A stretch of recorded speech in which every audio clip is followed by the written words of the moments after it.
Hello नमस्कार, मेरो gardening भ्लगमा तपाईँलाई स्वागत छ। आज चाहिँ मैले यो भ्यालेन्टाइन डेको रोज चाहिँ यो बिरुवा बनाउन गइरहेछु। म कसरी बनाउँछु म तपाईँहरूलाई देखाउँछु। यो यो चाहिँ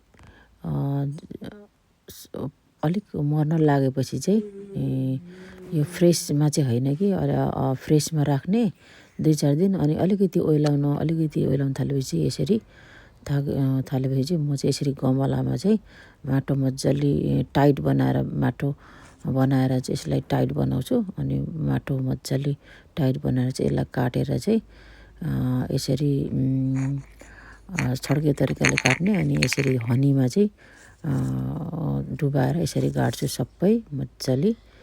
अनि मजाले यसरी गाडेको छु।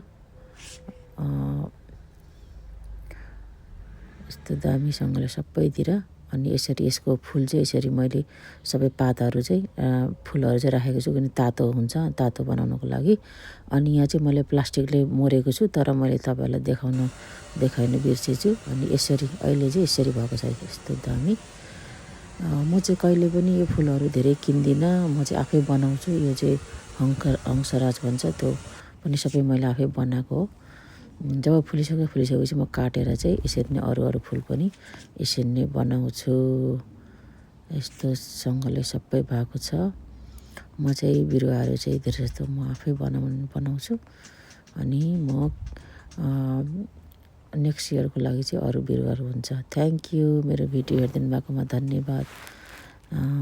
Thank you.